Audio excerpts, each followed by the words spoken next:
Coaching and disciplining staff. Presentation completed by Mary Burns. Coaching can be defined as the art of guiding another person. Coaching can occur on a daily basis on a nursing unit, and it occurs between the nurse manager and the staff around them. Coaching has several benefits in that it allows the manager not only to support the staff, but it also allows them to work towards improved job performance. Coaching can occur in many different settings with different goals and different tasks to be completed to improve the nursing unit. Unlike coaching, discipline is something that occurs when a policy or a regulation has not been followed. Discipline is usually not a favorite for a nurse manager to complete. It can feel awkward, it can feel like it's not necessary, but in reality it is necessary to be completed at times.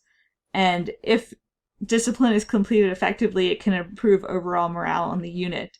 If a nurse is getting away with something that would be considered a breach of policy and they're not getting disciplined for it, that can decrease morale on the unit among the other nurses, where if discipline is taken when necessary, it can improve morale. Some differences between coaching and discipline. Coaching is more of a collaborative effort. The nurse manager works with her staff in order to create improvements. During coaching sessions, you can brainstorm strategies towards career development. You can also brainstorm strategies to improve employee work performance. Discipline, on the other hand, is more of a one-sided session. Instead of the nurse manager working with staff to come up with ideas, the nurse manager lays out the situation to the staff member. Disciplinary action should be progressive, and discipline should not be just looked at as a punishment, but also as an opportunity to teach new skills, so that where inappropriate behavior may have occurred at that time, for the future, appropriate behavior will occur more often following a disciplinary session. Back to coaching, some steps for coaching are to, first of all, state the goal performance. You then want to tie the problem to the person directly. So instead of just saying, this is the problem, you want to state, this is the problem, and then relate it to patient care, the flow of the hospital, or the person's own personal interests, such as the care that they provide. You then want to explore possible reasons that the problem occurred. The employee may have had other things going on at the time. There's outside factors, not stating that those factors are an excuse for why the problem occurred, but looking for a reason as to why they may have occurred. You then want to work with the employee and ask them for their input. This is where coaching is different from discipline. During coaching sessions, you'll ask the employee for input, where in disciplinary sessions, usually the manager is telling the employee. You then want to work together to create steps to solve the problem.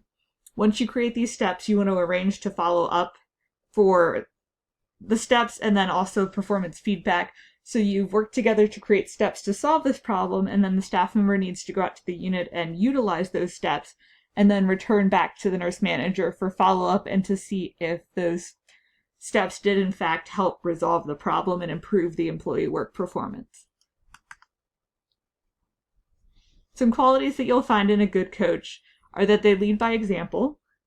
They create good working relationships with their staff members that are based on trust, respect. There's also openness and honesty. They also place importance on learning and development, and not only do they place importance on this, but they encourage and they assist their staff members in learning and development. And overall, they want to promote achievement. Staff on the unit that are working towards goals want to know when their achievements are made, and we want to celebrate those achievements so that they continue working towards the goals. There are quite a few benefits of coaching. Some benefits include the development of the relationship between managers and employees. Coaching allows to develop a better relationship between the manager and their employees. It also reinforces positive behavior, and it gives the unit goals to work towards. And overall, it just creates a sense of joy, fulfillment, and achievement. When you are working in nursing practice, you want to know that, you're working towards something to improve patient care or to improve your unit in general. and celebrating that achievement gives motivation to continue working towards these goals. Now, away from coaching and we return to discipline. Some reasons for discipline are failure to follow policy or procedure, violation of any parts of the code of conduct, bullying in the workplace, or even workplace violence. All of these reasons are reasons for discipline, and they all fall into different aspects of the spectrum of progressive discipline. Progressive discipline is the process of the increasingly severe warnings for when a staff member repeatedly violates or does not follow policy. So you first, as a consequence, might start with a verbal warning. If it occurs again, a written warning. Once again, a suspension, and then finally termination. Depending on the severity of the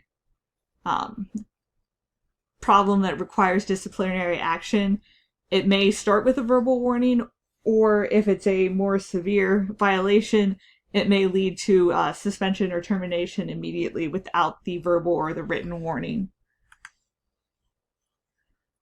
Some things to look for in effective discipline is you always want discipline to occur in private. Staff members should not be disciplined in front of other staff members on the unit. You also want to discipline in an equal and consistent manner among all of your staff members. You don't want to discipline one nurse for their actions and then not discipline another nurse for taking the same actions. It can reduce morale and then it can create difficulties on the unit. You also want to always make sure that you state why discipline is occurring. A staff member needs to be aware of why they are being disciplined or what happened that they're being disciplined. And finally, you always want to make sure that you gather facts and obtain both sides of the story. You never want to discipline a staff member when you've only heard one side of the story or you haven't gathered all the facts from all parties involved. And here we have a video that discusses a little bit more about coaching and discipline. Coaching through discipline is one of the hardest skills for a leader to develop, and certainly an area of considerable stress. It's not easy telling someone they are missing the mark, especially in our culture, because we hate to fail. Discipline, however, is vital if you want to push your team forward. It's also necessary to gain the respect of your high-performing team members. Don't be afraid of discipline. If done correctly, it's the best thing for the employee, for you, and for your entire team. But if left unresolved, the problem grows exponentially and negatively affects your entire organization. Such sessions, of course, should be conducted privately and in person, with a manager witness when necessary. You should also document every discipline session, whether it's a casual chat or a scheduled meeting. So how do you discipline? Remember these 3 F's: fast, firm, and fair. The first F is fast. When you are holding a discipline session, keep the conversation tightly scripted. Don't allow the discussion to veer into other topics. This is especially important with defensive or strong-willed personalities who will try to get you off track or debate through distraction. Don't confuse a coaching session with a discipline session. Coaching sessions are more collaborative. Discipline sessions are more one way, with you doing the talking. The second F is firm. Be courteous, but firm. State the problem, how it affects the team, and what the need is to fix it for the team member. Don't ask the person for ideas on how to fix the problem. Allowing defensive opinions in these sessions almost always ends badly and puts you in a debate position. Instead, calmly but firmly state the problem, what they need to do, and end the conversation. The third F is fair. Most discipline sessions should be a one-way conversation. But if the problem is complex, there may be times the person may need the opportunity to comment. Be a good listener and appraise the comments. If they are valid, you may need to reconsider your discipline. Thank them for their comments, even let them write down their version if it's a written discipline, and end the meeting. Fast, firm, and fair. One of the biggest mistakes leaders make is disciplining through memo, or worse, an email. You need to speak only to those who are not meeting your expectations not the entire team.